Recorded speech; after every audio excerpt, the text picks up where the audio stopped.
And a hearty welcome and happy Wednesday to one and all.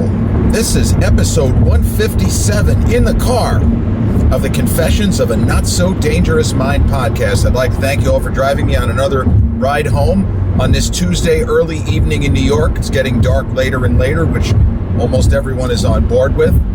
If you're checking out this episode on the YouTube channel or enjoying the content but haven't done so already, please click like, subscribe, comment, share, turn on those notifications. Or if you catch this episode on the audio platforms such as Spotify or iTunes, same general rule applies. Click like, subscribe, share, and turn on those notifications. So this episode will be the third entry in our new and very popular series, Guilty Pleasure Movies. Now, there's guilty pleasure movies, and then there are movie stars who I would kind of consider guilty pleasure stars. This one is a combination of both. The star is someone who is no longer a star and isn't necessarily that nice of a guy, Steven Seagal. The movie is a 1989 actioner, Hard to Kill. Now, for young people who maybe know the name, or maybe they've seen some weird footage, Joe Rogan has talked about him, that he was a legit martial artist in his day.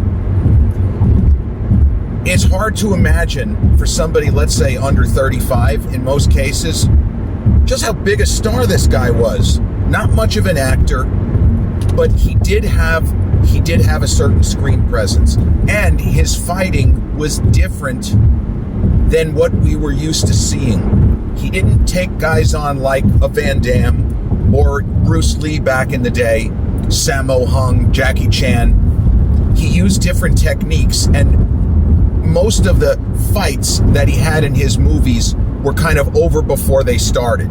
That he didn't get into extended battles. It was typically one shot, one move, fight's over. The guy is, completely neutralized. Sorry about the sun. But he had a way. He had a way. And there was something in how he was coming across, whether it was his look, the scowl, but he had a way. And he didn't become a big star by accident. It's like there's certain people that just hit at a certain time. And I guess the phrase you would use would be the zeitgeist.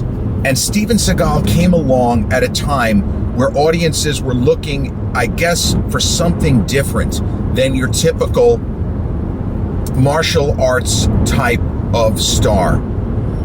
And his first movie, which was called Above the Law, is actually pretty solid. There are those who would say that that's probably his best film in terms of it's a decent story with some really strong supporting performers. Hard to Kill is my favorite of his movies if we're just talking guilty pleasure. It is a completely asinine, idiotic story, but also with one terrific actor in William Sadler. He played a villain in the following year in Die Hard 2. He was kind of the big bad in Die Hard 2. He was really, really good in that movie. I don't altogether love Die Hard 2, but William Sadler was really strong as the villain in Die Hard 2. And in this movie, it's sort of a one-note bad guy. It's not a very good part. It's not that interesting of a character. But you understand why Sadler, it's a juicy role. He gets to do a lot of snarling and mustache twirling sort of shit. And Kelly LeBrock, who was Seagal's wife in real life, I don't know if they married after this movie or whether they were already together. That I don't know. But they, as much as it's possible for Steven Seagal to have chemistry with an actress, they look pretty good together. And the basic setup of this particular story, Seagal plays a police officer with the unlikely name of Mason Storm. And honestly, the only reason why his last name is Storm is when the events of the movie land him in a coma. he's going to wake up in 7 years with nothing in mind other than vicious, brutal, bloody, fuck every one of you motherfuckers vengeance. The original title of the movie, which I kind of wish they had used, 7 Year Storm. I don't know why they moved away from that title. That's pretty fucking badass if you ask me. But the setup is that Seagal's super cop, he's basically Martin Riggs, but even more hardcore because of the martial artistry. Like Martin Riggs in the first Lethal Weapon he is scary. He's crazy, and he's an incredibly skilled fighter, and he's an unbelievable marksman. This guy is a great marksman and a better fighter. Obviously, Seagal doesn't have the charisma of young Mel. But the setup is that Seagal's cop, Mason Storm, stumbles onto a kind of ridiculous conspiracy. And he runs afoul of William Sadler's United States Senator. His name is Vernon Trent. And there's a whole bunch of dirty cops that essentially turn on Seagal and attack him at his home. And there's murder, there's mayhem, there's bloodshed. And Seagal, without giving away too much, I'm already giving away something in the first act, he ends up in a coma. And he then, when he wakes up, survives long enough to kind of get his feet under him again and go ahead and slowly, methodically exact vengeance. And so it is a movie, it is a vengeance movie, and not every one of the Seagal films from this era, they weren't all this kind of, I mean, they're all where he's beating the shit out of people left and right, yeah. But they're not all movies that deal with where his character has lost something and he's just going to kill, every one of the motherfuckers or whatever. This movie is that. And there also is more of a conventional romantic component.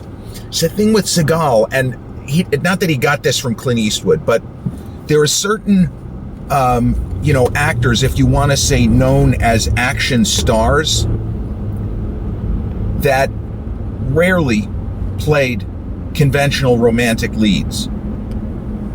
And Clint Eastwood, you wouldn't think of it. It's not the first thought that would come to mind when you assess the first, let's say 30 years of Clint Eastwood's career.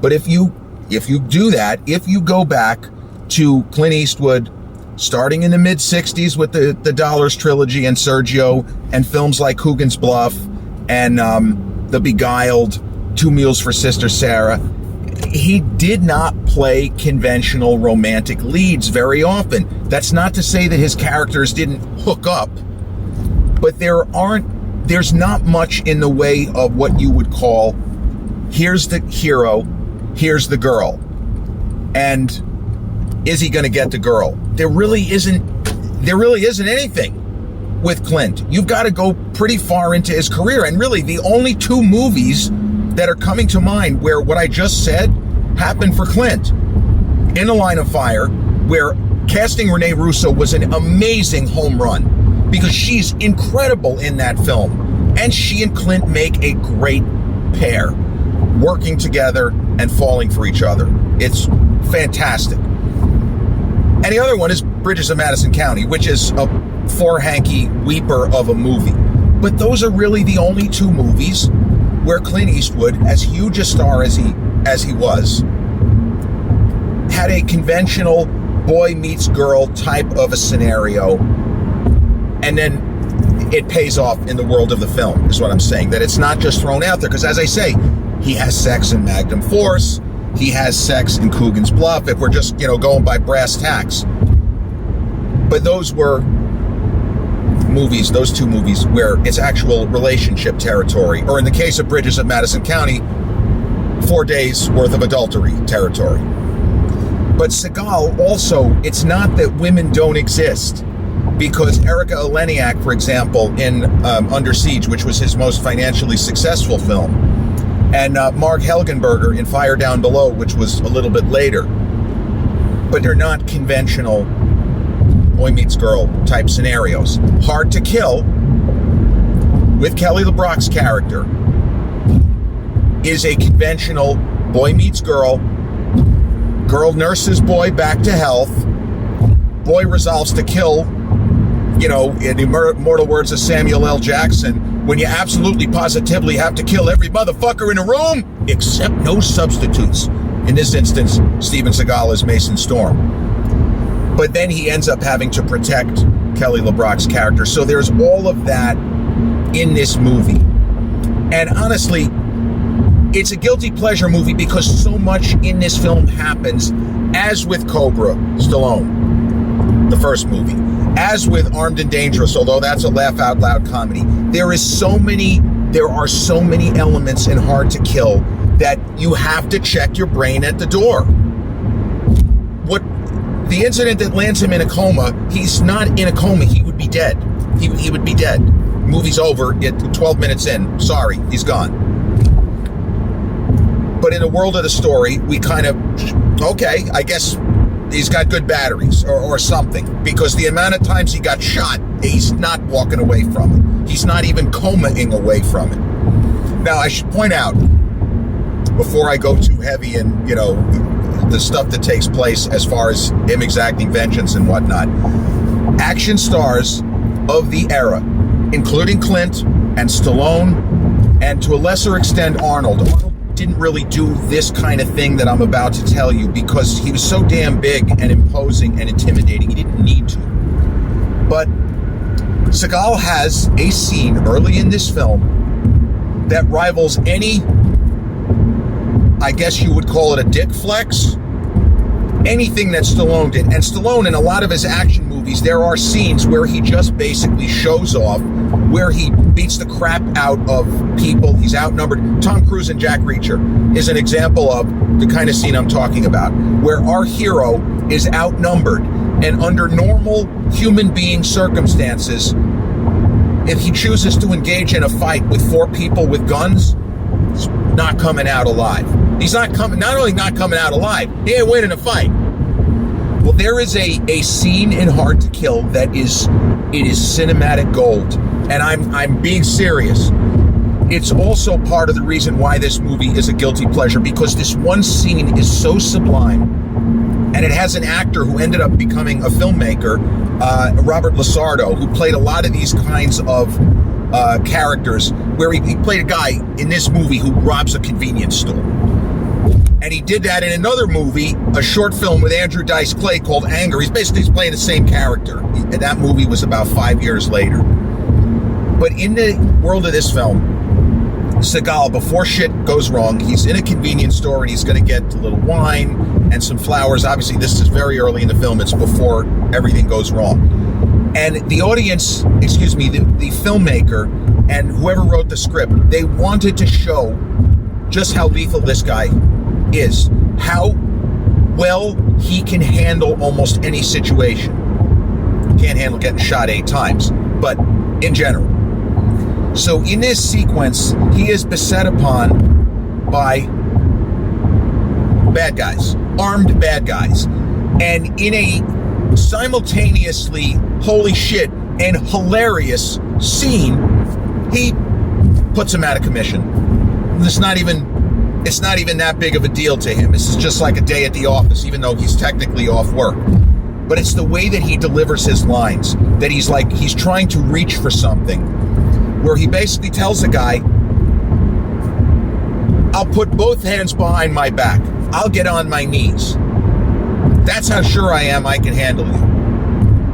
And the guy starts screaming, I will cut your fucking heart out. And Seagal, as only Steven Seagal of that era could deliver the line, come and cut my heart out. Come on, come and cut my heart out.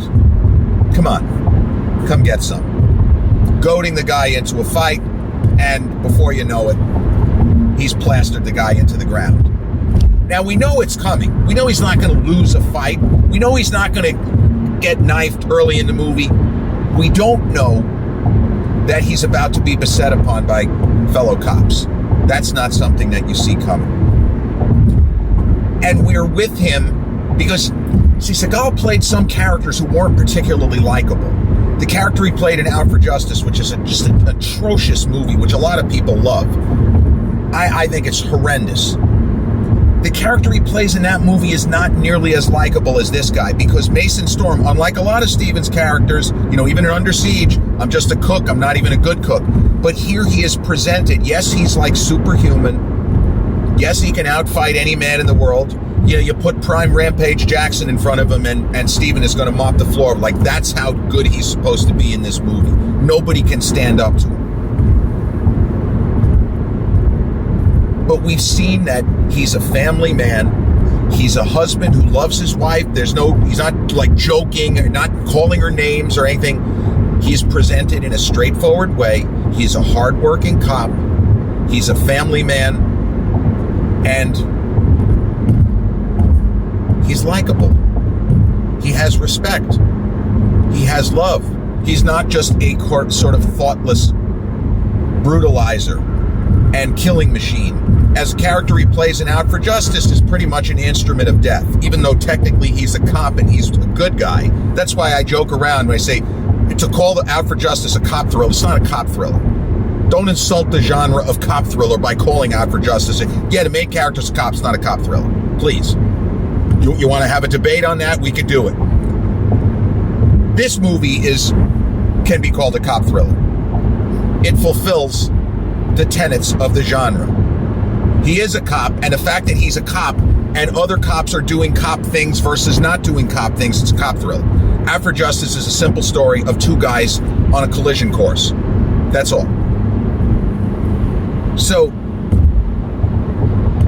Seagal's vengeance, it's logical. He's not randomly killing everybody and beating the crap out of people for the sake of it. He knows who set him up. He has proof of who set him up. And he's going to dish out his own brand of justice. And this is where he does have things in common with some other heroes from the era. Not so much Above the Law, but more so Marked for Death and Out for Justice. So Marked for Death was a movie I really didn't think was very good, but I remember in high school there were people, insistent that it was the best movie that he made until Under Siege. All right. Okay. But his vengeance is well earned by the story, even though none of it would happen in real life. There's a sequence where Seagal's character is beset upon by the bad guys in a house, and it's a terrifically orchestrated, choreographed, and shot action sequence. But you're watching it and you're saying, this can't happen. So what I was saying, you check your brain at the door. There's so many sequences in this movie where there's no way this could happen. But you go with it. The movie's fun, and he gives a real performance. He's entertaining in his own way in this movie. Now I want to point out also that I was a fan of Seagal. He's not really a good guy. He's had a lot of dumb scandals and stupid things where he and his former producing partner, Julius Nasso, they took advantage of people. It's so pathetic. Like, he would have actresses in for auditions and he would ask them to take their clothes off. Just fucking dumb bullshit like that. But unfortunately, stuff that goes on in Hollywood even to this day, it's completely ridiculous and unnecessary. But it's true. So he made two very good movies, Seagal. He made Under Siege, which was the biggest hit of his career, and certainly the terrific pedigree. It was made by the same filmmaker and also with Tommy Lee Jones of The Fugitive, Andrew Davis. His next movie was The Fugitive.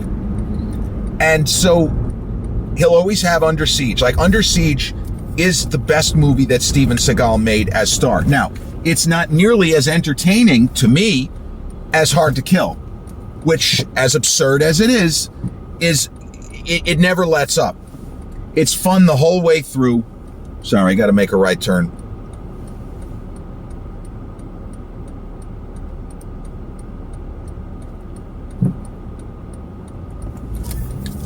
It's entertaining the whole way through.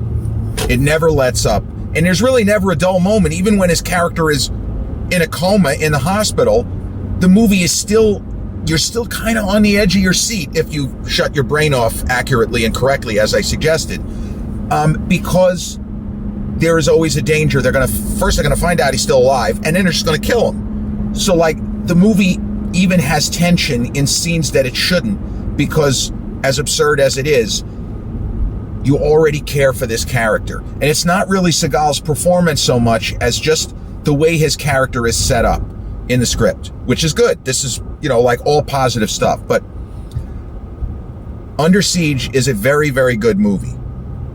But if somebody said, what is the best movie that Steven Seagal has ever been in? I'm not going to say Hard to Kill. The best movie that he was ever in, and this is not a guilty pleasure movie, he made a film in 1996 with Kurt Russell and John Leguizamo. Halle Berry was in it. I forgot about Halle. Halle was in the movie too. And the film is called Executive Decision. This, as I say, this is not a guilty pleasure movie. This is just a terrific action thriller. If somebody were to ask me the question, because Hollywood made a ton of movies that use the kind of Die Hard template. You have terrorists in a confined space, whether it's a building, whether it's a plane, whether it's a train, whether it's an automobile like a bus. What is the most underrated and probably underappreciated, underseen of the Die Hard genre? It's the movie Executive Decision with Seagal and Leguizamo and Halle Berry and Kurt Russell as star. And Joe Morton's in it too. The guy from, he played Miles Dyson in Terminator 2. He's a great actor. And of course, he was in Justice League. He plays the father of the Cyborg character. Executive Decision is interesting because Seagal, he said he took the role for the money because he was going through a divorce, because he and Kelly LeBrock were splitting up. And he acted as if he wasn't really that into his own performance. But it's some of his best film acting because his character makes sense. And yes, he's a badass, but he takes heroic actions. And the movie doesn't do what a normal Seagal film does because of the supporting cast and because his character is not set up as the primary hero. And so if once you go in knowing he's not the star of the movie, he's a co-star, he's a supporting actor, it works even better. And although he didn't get along, he had issues with John Leguizamo, and Leguizamo has dragged him for acting like a dick on the set and kind of throwing his weight around. I don't know about him and Kurt Russell. And he and Halle Berry didn't really have any scenes together. So, from what I understand, they got along fine for when they did meet. But Executive Decision is a really, really good movie. And certainly, if you ask me, it is the single best film that Steven Seagal was ever in. His best film as star, Under Siege, and the most entertaining movie he ever made, Hard to Kill. Where, and it's, as I say, William Sadler, 5 years before Shawshank Redemption, Alexander Damas. That was him in Shawshank. But he plays a good villain here, and then he played a good villain in Die Hard Part 2. Number 3, guilty pleasure movie. The 1989 Steven Seagal actioner, Hard to Kill. Starring Steven Seagal, Kelly LeBrock, and William Sadler.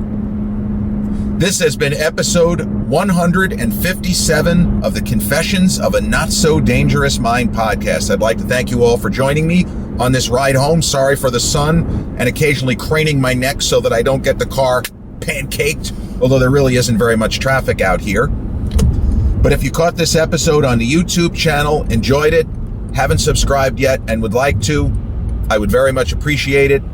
Click like, subscribe, comment, share, turn on those notifications. Or if you caught this episode on the audio platforms such as Spotify or iTunes, same general rule applies. Click like, subscribe, share, and turn on those notifications.